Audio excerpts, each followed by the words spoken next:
پیر سید معید شاہ صاحب خانقاہ عالیہ چشتی آباد شریف، حضرت سابق قاری محمد رفیق صاحب، حضرت علامہ صاحب، آج کی یہ خوبصورت محفل پاک جس میں اور آپ حاضر ہیں، اللہ تعالیٰ اسے اپنی بارگاہ میں قبول فرمائے۔ محفل شریف انشاءاللہ آگے چلے گی۔ محفلیں ہوتی ہیں نبی پاک علیہ السلام کے نام کی، لوگ آتے بھی رہتے ہیں جاتے بھی رہتے ہیں۔ نظریاتی لوگ جو ہوتے ہیں وہ نظریات کی طرف توجہ رکھتے ہیں، شخصیات کا دنیا میں آنا جانا رہتا ہے تو محفلیں تو دور رہ گئیں۔ میرا وعدہ تھا کہ میں مغرب کے بعد آؤں گا، میں اپنے وعدے کے مطابق حاضر ہوا اور اپنی بات کر کے میں حاضری مکمل کروں گا۔ پھر مجھے بتایا گیا ہے کہ انشاءاللہ تعالی محفل اپنی پوری محبت کے ساتھ آگے جاری رہے گی۔ اللہ جن دوستوں نے یہ اہتمام کیا ہے انہیں بہترین صلہ عطا فرمائے۔ دنیا میں کچھ چیزیں ایسی ہوتی ہیں جن کے کچھ خاص مقاصد ہوتے ہیں، اور کچھ چیزیں ایسی ہوتی ہیں جو ان مقاصد کی تکمیل کے لیے معاونت کرتی ہیں۔ وہ بھی بہت بڑا حسن ہوتی ہیں، بہت بڑا کمال ہوتی ہیں، لیکن کچھ چیزیں خاص ہوتی ہیں۔ ہم نے اپنے بچے کو کسی اچھے ادارے میں پڑھنے کے لیے داخل کرایا، کسی مدرسے میں، کسی اسکول میں، ہاسٹل میں اس کا قیام ہوا، تو ادارے والوں نے کھانا بڑا اچھا کھلایا اور رہنے کا بندوبست بڑا عمدہ کیا، اس کا پک اینڈ ڈراپ کا نظام بھی بڑا اچھا تھا، ساری چیزیں بڑی بہترین تھیں، سارا کچھ ہی وہ صحیح کر رہے تھے، بس پڑھا نہیں رہے تھے۔ کھانا بھی اچھا دیتے تھے۔ اصل میں آپ موبائل دیکھ رہے ہیں، مجھے دیکھیں گے پھر سمجھ آئے گی بات کی۔ آپ بچے کو داخل تو کرایا تھا کہ وہ پڑھے گا، لیکن جس ادارے میں داخل کرایا وہ کھانا اچھا دیتے تھے، رہنے کو جگہ اچھی دیتے تھے، ان کی سارے معاملات بڑے عمدہ تھے، سہولیات ساری ٹھیک تھی، پر پڑھاتے نہیں تھے۔ تو چلا جائے گا، باپ کہے گا ہمارا بچہ واپس کرو، ہم نے نہیں یہاں پڑھوانا۔ تو کہتے ہیں جناب کھانا تو اچھا دے رہے ہیں، سونے کا انتظام دیکھو کتنا، پورے کا پورا حال ہی ہمارا ایسی ہے۔ تو کہے گا کھانا ہم گھر بھی کھلا لیں گے، رہنے کا بندوبست گھر بھی ہو جائے گا، تمہیں تو بچہ دیا ہے کہ پڑھائی کرے۔ تو اگر پڑھائی نہیں کرتا تو اصل مقصد ہی ختم ہو گیا۔ کچھ چیزوں کے خاص مقاصد ہوتے ہیں۔ نبی کریم علیہ السلام کے دنیا میں تشریف لانے کا بھی کوئی خاص مقصد ہے۔ اگر امت حضور سے پیار پورا کرے، کرنا چاہیے، میلاد پورا منائے، منانا چاہیے، حضور کے ذکر پاک کی محفل پوری کرے، لیکن اس مقصد کو نہ سمجھے جس مقصد کے لیے حضور آئے ہیں۔ آپ میری بات کو سمجھیں، اصل کام اگر رہ جائے نا، اصل کام، تو باقی کام سارے بھی ہوتے رہیں تو پھر چیزیں جو ہوتی ہیں وہ اصول پر قائم نہیں رہتی۔ ہمیں حضور سے محبت بھی کھل ہے، نعت بھی کھل کے پڑھنی ہے، ذوق شوق بھی پورا رکھنا ہے، لیکن جو محبوب کے تشریف لانے کا مقصد ہے اسے بھی کبھی نہیں بھولنا، اس پر بھی غور کرنا ہے، اور اس مقصد کی تکمیل کے لیے حضور نے محنت بڑی فرمائی، جد و جہد کی ہے، راتیں بیدار رہ کر کے گزاری ہیں۔ رسول کریم صلی اللہ تعالی علیہ وسلم کبھی منڈیوں میں، کبھی میلوں میں، کبھی طائف میں، کبھی جنگوں میں، یہ سارے کام حضور نے ان خاص مقاصد حسنہ کی تکمیل کے لیے کیے۔ میں نے زیادہ باتیں نہیں کرنی، آپ میری بات پر غور کریں گے تو میں جلدی بات کو سمیٹوں گا۔ تو قرآن مجید نے کئی مقامات پر ان مقاصد کا بیان فرمایا ہے۔ ایک مقام پہ فرمایا وَدَاعِيًا إِلَى اللَّهِ بِإِذْنِهِ وَسِرَاجًا مُنِيرًا، ہم نے نا اپنے محبوب کو داعیہ اللہ بنایا ہے۔ حضور اللہ کی طرف دعوت دینے آئے، اللہ کی جانب بلایا نبی پاک۔ حضور نے طے کر دیا کہ سجدہ سوائے رب کے کسی کے لیے جائز نہیں، طے کر دیا۔ نبی کریم نے دیکھے نا، اگر کوئی شخص اللہ کو نہیں نہ پہچانتا، مالک کو نہیں پہچانتا، تو زندگی کے سارے مقاصد ہی فوت ہو جاتے ہیں، سارے۔ پھر تو ہر چیز ہی ختم ہو گئی، اگر عقیدہ توحید و رسالت ہی نہیں ہے تو ہر چیز ختم ہو گئی۔ مریں گے پھر قبر میں جائیں گے، پھر قبر کی دو حالتوں میں سے اللہ کے فضل سے رحمت والی حالت ہی ملے گی۔ آخرت کے معاملات ہیں دنیا میں، جب تک انسان اپنے رب کریم کو نہیں پہچانتا، حضور نے بتایا، حضور نے قرآن مجید میں جتنی مکی صورتیں ہیں وہ عقیدہ توحید پر اور عقیدہ رسالت پر اور عقیدہ آخرت پر زور دیتی ہیں۔ عقیدہ یہ جو لوگ ڈرے ڈرے رہتے ہیں نا، سہمے سہمے پریشان پریشان، اور سارا دن پریشان رہتے ہیں کہ شاید کوئی اچھا حکمران ہی آئے گا تو حالات بدلیں گے، ایسا نہیں ہے۔ حضور داعیہ اللہ ہے، نبی پاک نے ہمیں بتایا ہے کہ تمہارا خالق بھی اللہ تعالیٰ ہے، مالک بھی اللہ تعالیٰ ہے، رازق بھی اللہ تعالیٰ ہے، اور عبادت کے لائق بھی اللہ تعالیٰ ہی ہے۔ محبوب نے عنوانات، یہ جو عقیدہ توحید ہوتا ہے بندے کو مضبوط کرتا ہے، بندے کا توکل مضبوط ہوتا ہے، اللہ پہ بھروسہ مضبوط ہوتا ہے۔ آپ دیکھیں نا حضور کی ساری حیات مبارکہ اسی اعتماد کو بڑھایا، حضور نے امت کے اسی یقین کو مضبوط کیا۔ بدر میں 313 لوگ لے کے حضور چلے گئے، بولنے کے بغیر ہی بٹھا دیں اشارے سے، اللہ آپ کو خوش رکھے۔ 313 آدمی کا کبھی 1000 سے بھی مقابلہ ہوا ہے؟ اور پھر ادھر یہ حال ہے کہ ایک ایک بندے کے پاس 3 قسم کا اسلحہ ہے، تلوار بھی ہے، نیزہ بھی ہے، تیر بھی ہے، اور ادھر حال یہ ہے کہ 313 کل کے پاس 6 زر ہیں اور 8 تلواریں، لیکن لڑے نا، بھلا کیسے لڑے؟ نبی کریم نے وعدہ فرمایا تھا تم چلو اللہ مدد کرے گا، اور رب فرماتا ہے وَلَقَدْ نَصَرَكُمُ اللَّهُ بِبَدْرٍ وَأَنْتُمْ أَذِلَّةٌ، ہم نے بدر میں اللہ نے تمہاری مدد کی، تم تو کمزور تھے، تو حضور نے اللہ کی جانب بلایا۔ یہ محبوب کریم کا مقصد حسنہ جس کو ہمیں سمجھنا چاہیے۔ آپ دیکھیں نا کوئی بھی معاملہ ہوتا تو حضور مصلی بچھا لیتے، کوئی بھی مسئلہ، آندھی تیز آئی ہے تو نماز کی نیت باندھ لی، بارش نہیں ہوتی تو نماز کی نیت باندھ لی، بارشیں زیادہ ہو رہی ہیں تو نماز کی نیت باندھ لی، سورج گرہن ہو گیا تو نماز کی نیت باندھ لی، حتیٰ کہ بدر والے دن ساری رات رسول کریم نماز پڑھتے رہے، ساری رات، اور نماز بعد میں فرض ہوئی ہے، حضور تو بڑا عرصہ پہلے غار حرا میں جا کے عبادت کرتے تھے دیر تک۔ تو نبی پاک علیہ السلام نے ہمیں اللہ تعالیٰ کی طرف رجوع کرنے کا کہا، توکل کرنے کا کہا، صبر کرنے کا کہا، شکر کرنے کا کہا، قناعت کرنے کا کہا۔ نبی پاک علیہ السلام نے خودداری کا سبق پڑھایا۔ ان چیزوں کو اس وقت انسان سمجھتا ہے جب اس کی طبیعت میں عقیدہ توحید مضبوط ہوتا ہے۔ یہ صوفیاء کرام تھے نا، اللہ کے نیک بندے، یہ سبق، اذان ہو رہی، اذان سن لیں۔ مجھے بتایا ہے علامہ صاحب نے کہ اختتام محفل پر یہی نماز ادا کی جائے گی۔ عزیز دوستو، ایک تو محبوب کریم علیہ السلام کی تشریف آوری کا یہ مقصد قرآن پاک نے بیان کیا۔ دوسرے مقام پر اللہ تعالیٰ نے یہ ارشاد فرمایا کہ انبیاء جو بھی دنیا میں تشریف لائے نا، ان کے آنے کا مقصد یہ تھا کہ ان کی اتباع کی جائے، ان کی پیروی کی جائے۔ وَمَا أَرْسَلْنَا مِن رَسُولٍ إِلَّا لِيُطَاعَ بِإِذْنِ اللَّهِ، ہم نے کوئی رسول دنیا میں نہیں بھیجا مگر یہ کہ اللہ کے حکم سے ان کی پیروی کی جائے۔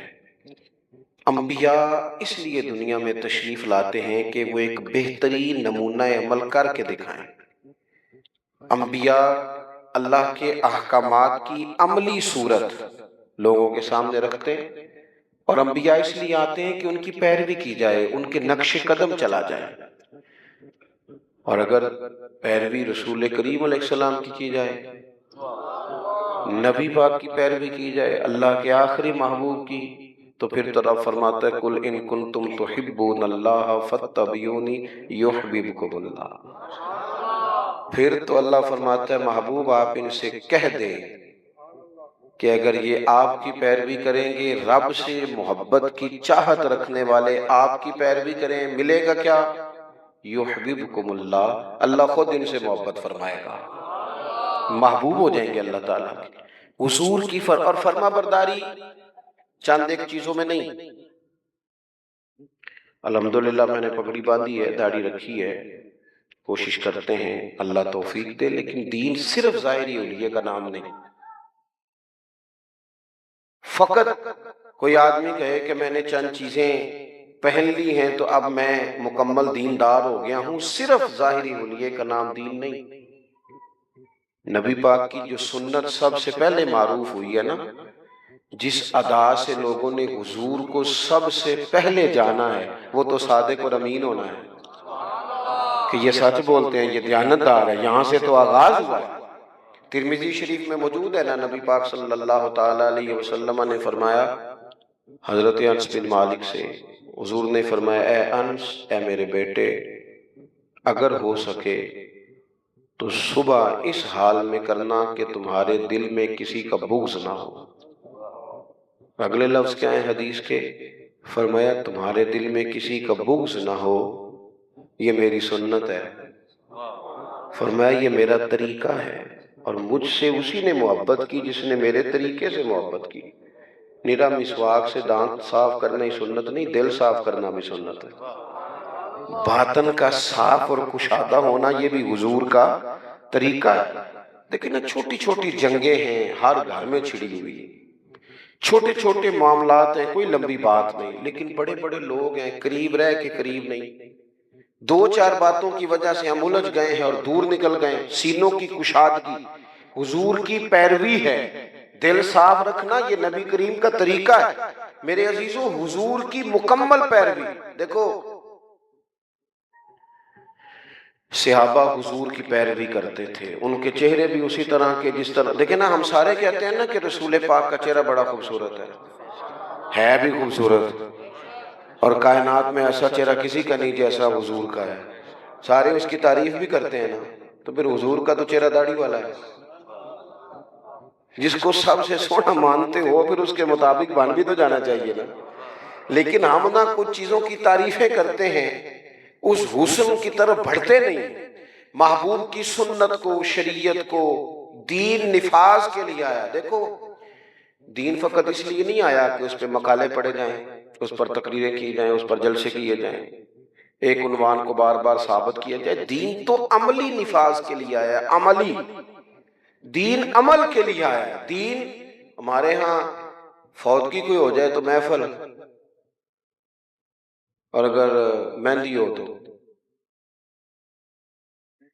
ہم نے یہ سمجھا دین صرف مسجد چلانے کا طریقہ بتاتا ہے۔ نہ بھائی، دین مسجد چلانے کا طریقہ بھی بتاتا ہے اور حکومت چلانے کا طریقہ بھی بتاتا ہے۔ حکومت چلانے کا ہم نے اس طرح کیا ہے کہ چند ایک چیزوں میں بعض چیزوں کو بند کر دیا۔ یہ تنگ دلی ہے، یہ تنگ نظری ہے۔ ہم اس دین کے ماننے والے ہیں جو دین اپنی حقانیت کے طاقت کے بلبوتے پر غلبہ رکھتا ہے، غلبہ طاقت رکھتا ہے۔ دین کو عملاً نافذ کریں اپنی زندگی میں، عملاً۔ اور نیکیاں جمہوری نہیں ہوتی کہ سارے کریں گے تو ہم بھی کریں گے، اگر کوئی نہ بھی عمل کرے تو ہم نے پھر بھی عمل کرنا۔ کوئی ہم کہتے ہیں ساری دنیا کو چھوڑو، ساری دنیا تو کچھ اور کہہ رہی تھی، لیکن ابو بکر صدیق اکیلے کچھ اور کہہ رہے تھے، مولا علی اکیلے کچھ اور کہہ رہے تھے، حضرت فاروق اعظم، حضرت عثمان غنی، حضرت طلحہ زبیر یہ الگ کہہ رہے تھے۔ نے کہا تمہاری سمجھ میں نہیں بات آتی، موج کرو، ہمارا ضمیر گواہی دیتا ہے کہ یہ اللہ کے سچے رسول ہے۔ اس لیے حضور کی فرما برداری۔ اور تیسری جگہ بس میں اسی پر اپنی بات تمام کروں گا، کما ارسلنا فیکم رسولا منکم یتلو علیکم آیاتنا۔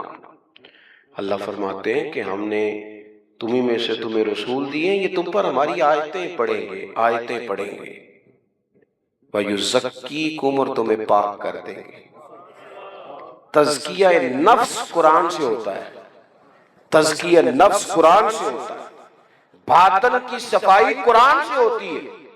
اور جو قوم مہینہ مہینہ پڑھی نا، سٹیج پہ ہر نقیب، ہر خطیب، ہر واعظ آ کے کہتا ہے سارا قرآن حضور کی تعریف ہے، تو پھر پڑھنا چاہ رہا تھا تو سنا، پھر تو شعر ہی دے، وہ بھی پڑھ، اچھی بات ہے، لیکن آپ نے دعویٰ کیا ہے کہ قرآن حضور کی، اور ہے بھی۔ سیدہ عائشہ صدیقہ رضی اللہ تعالیٰ عنہ سے کسی نے پوچھا کہ نبی پاک کے اخلاق، تو فرمایا سارا قرآن میرے نبی کے اخلاق ہی ہے، تو ان کو پڑھیں۔ ابھی آپ دیکھیں نا شاہ صاحب کتنا مزہ لے رہے تھے، قاری صاحب پڑھ بڑا عمدہ رہے تھے، لطف لے رہے تھے۔ سورہ والضحیٰ کی تلاوت ہو رہی تھی نا، اتنی بڑی بھی کوئی تعریف ہوگی جو اللہ نے بیان کر دی ہے۔ ہم کیا کرتے ہیں، ہمارا مزاج یہ ہو گیا ہے کہ ہم نا وہ بس ٹھیک ہے، وہ میرا جی ذوق کہتا ہے، تو اپنا ذوق اپنے پاس رکھنا، یہ بتا اللہ کا قرآن کیا کہتا ہے، حضور کا فرمان کیا کہتا ہے۔ تو ایک تو قرآن مجید کی تلاوت، حضور کے آنے کا مقصد، وَيُعَلِّمُكُمُ الْكِتَابَ وَالْحِکْمَةَ۔ دوسرا رب فرماتا ہے محبوب اس لیے آئے ہیں کہ تمہیں کتاب سکھائیں اور حکمت سکھائیں۔ زندگی جذباتی لوگوں والی نہ گزارے۔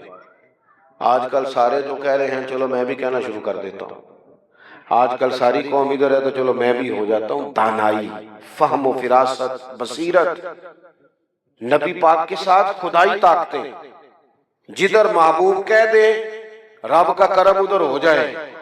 لیکن پھر بھی حضور جنگ میں صفیں سیدھی کراتے، حضور طریقے سے نکلتے، محبوب لوگوں کو اسلحہ جمع کرنے کا کہتے، صف بندی کا کہتے، مرتب ہونے کا کہتے، صفیں سیدھی کراتے۔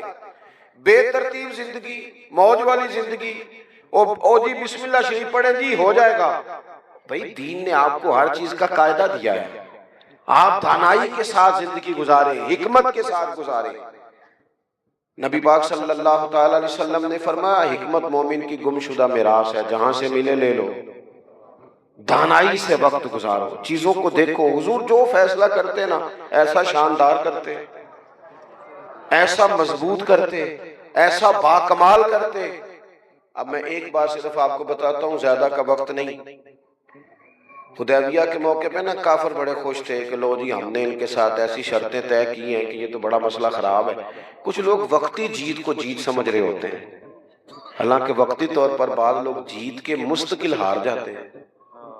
ہاں مستقل ہار جاتے ہیں۔ ایک شرط حدیبیہ کے موقع پر حضور علیہ السلام نے کافروں کی مان لی۔ شرط کیا تھی کہ اگر کوئی مسلمان یہاں مومن ہو گیا مکے میں مسلمان، تو اپنے آقا کی مرضی کے بغیر جا نہیں سکتا، اور اگر وہ گیا مسلمان ہو کے بھی گیا، یہ بڑی سخت بات ہے، مسلمان ہو کے بھی مدینے گیا تو نبی پاک اسے واپس کریں گے، اسے واپس کریں گے، رکھیں گے نہیں۔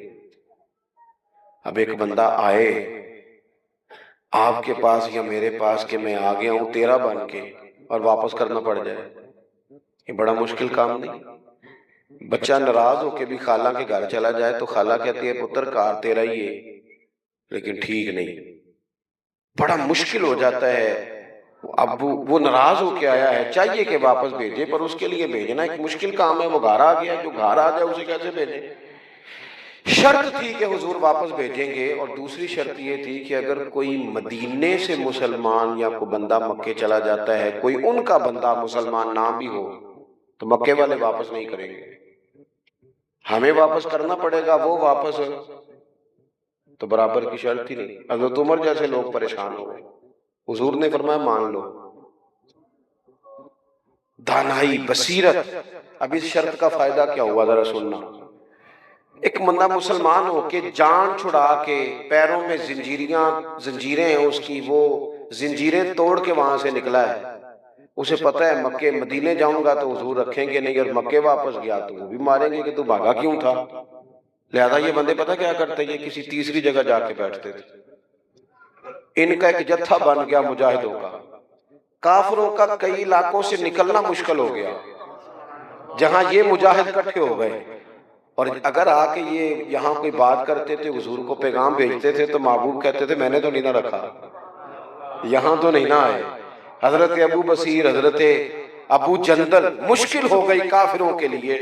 اور کچھ ایسے تھے جو دور علاقوں میں جا کے بیٹھے، جہاں بیٹھے مدینے آ نہیں سکتے تھے، حضور نے وعدہ کیا ہے مکے رہ نہیں سکتے تھے، تو جس شہر میں بیٹھ گئے سارے کا سارا مسلمان کر دیا۔ تو میرے عزیز بصیرت سے زندگی گزاریں۔ ہمارے جذباتی فیصلے، آپ کی نہیں میں بات کر رہا، آپ کی نہیں بات کر رہا، ویسے اوورال کرنے لگا ہوں۔ ساڈے کول جیڑا پہلوں آ کے گل سنائے نا، اسی او دے ہاں، اسی وقت ہی فیصلہ کر لینا ہے کہ تو ٹھیک کہہ رہا ہے، جذباتی نہ ہو۔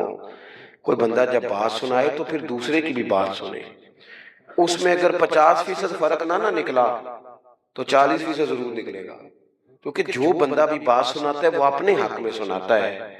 اور آخری بات یہ کہ وَيُعَلِّمُكُم مَّا لَمْ تَكُونُوا تَعْلَمُونَ، رب فرماتا ہے تم جو نہیں جانتے تھے وہ سارا میرے رسول تمہیں سکھائیں گے۔ حضور نے نا باریک باریک باتیں بھی ہمیں سکھائی ہیں۔ کتاب و سنت پہ اگر بندہ چلے نا تو صرف جینے کا نہیں، مرنے کا بھی مزہ آتا ہے، مرنے کا بھی مزہ آتا ہے۔ اب دیکھیں نا، تیار تھے صحابہ شہادت کے لیے، تیار تھے، دعائیں مانگتے تھے۔ حضور نے تعلیم دی۔ ہمارے ہاں پڑھنے پڑھانے کا رواج نہیں، بالکل قطعاً نہیں، مزاج نہیں پیدا کرتے، بس جذباتی باتیں کرو، جلسے میں ہزاروں لوگ آ جائیں گے، اچھی بات ہے، خیر کے کام میں آئے۔ لیکن اگر آپ کو مسجد کے خطیب صاحب بلائیں نا کہ آؤ وضو کے مسئلے سکھاؤں تو پھر بھی جایا کریں، اس لیے کہ جس طرح تسبیح پڑھ کے سبحان اللہ سبحان اللہ سبحان اللہ پڑھنے کا ثواب ہے، اسی طرح وضو کے مسئلے سیکھنے کا بھی ثواب ہے، غسل کے مسائل سیکھنے کا بھی ثواب ہے۔ اپنے معاملات زندگی کو سیکھیں، میں دعوے سے کہتا ہوں ذمہ داری سے، کیونکہ ہمارے ہاں رواج نہیں، ہم نے وہی کرنا ہوتا ہے جو ساری دنیا کر رہی ہے۔ اگر یہ جلسے مرتب کر لیے جائیں نا، ایک جلسے میں ماں باپ کے حقوق پہ بات ہو، ایک جلسے میں میاں بیوی کے حقوق پہ بات ہو، میرا یہ دعویٰ ہے کہ اگر لڑکی اور لڑکے کو صرف وہ حقوق جو کتاب و سنت میں ہیں شادی سے پہلے صرف سکھا دیے جائیں، کوئی ضروری نہیں کہ لوگ 100% عمل ہی کریں گے، لیکن اگر کوئی بات سیکھی ہوئی ہو نا، سنی ہوئی ہو، تو جب بندہ عمل کرنے لگتا ہے وہ ایک دفعہ بندے کے سامنے ضرور آتی ہے کہ یار یہ میں نے اس طرح سنا تھا۔ اگر ان کو مسائل سکھائے جائیں تو ڈھیر سارے گھر اجڑنے سے بچ سکتے ہیں۔ 1 مہینہ پہلے شیروانی کا آرڈر دیتے ہیں شادی سے، 2 ماہ پہلے آرڈر دیتے ہیں فرنیچر کا۔ 1 گھنٹہ لے جاؤ بیٹے کو، اسے بتاؤ کہ 3 دفعہ طلاق دیں تو طلاق ہو جاتی ہے، اس کو شادی سے پہلے بتاؤ کہ اگر 3 دفعہ، اور بیٹی کو بتاؤ کہ اگر اس نے تمہیں 3 دفعہ کہہ دیا تو ختم ہو گیا معاملہ۔ اگر اسے پتا ہوگا نا کہ یہ میرے پاس 3 لفظوں کا چانس ہے تو کبھی بھی 3 طلاقیں اکٹھی نہیں دے گا۔ ہزاروں لوگ ہیں 3 طلاقیں دے کے پچھتا رہے ہیں، اب حال کوئی نہیں۔ اگر خدا نہ خواستہ کوئی اختلاف ہو بھی جائے تو 1 طلاق دے دیں، 1 مہینہ انتظار کریں، لیکن مسائل نہیں آتے، گھر اجڑ جاتے ہیں، تباہی ہو جاتی ہے۔ ہر چیز گاڑی چلاتے ہیں نا جب، تو سب سے پہلے پتہ کیا سکھاتے ہیں؟ بریک لگانے کا طریقہ، پہ انو ٹورنا انجے تے پھر فوراً کھلارنا۔ لیکن ہم نہ صرف گاڑیاں چلانے کا سلیقہ لوگوں کو بتا دیں اور بریک کا سلیقہ ہی نہ بتائیں تو ایکسیڈنٹ بڑھیں گے، حالات خراب ہوں۔ اس لیے میرے عزیز، ہم نے نا لوگوں کو، یہ ٹھیک ہے بس وہ مست کرو لوگوں کو، بعض چیزوں وہ کر دیا ہے، وہ کر دیا، جب آنکھ کھلتی ہے تو اس وقت کھلتی ہے جب بند ہونے کا ٹائم ہو جاتا ہے، تو فائدہ نہیں ہے۔ حضور کے آنے کے مقاصد کو سمجھیں، زندگی رسول پاک کے دیے ہوئے اصولوں پہ گزاریں گے تو میں نے بڑی بات کر دی ہے، دوہرا دیتا ہوں، جینے کا بھی مزہ آئے گا اور مرنے کا بھی مزہ آئے گا، کسی کام لگ جائیں گے۔ اللہ تعالیٰ مجھے اور آپ کو توفیق کی عمل دے۔ میں نے شروع میں کہا تھا محفل حضور کے نام کی ہے، سب لوگ بیٹھے، میرے استقبال کو بھی نہ کھڑے ہوں، محفل کا ادب زیادہ ہے، اطمینان سے بیٹھیں سارے سنگی۔ آپ کا پروگرام بڑا خوبصورت ہے، انشاءاللہ آگے چلے گا۔ آخر دعوانا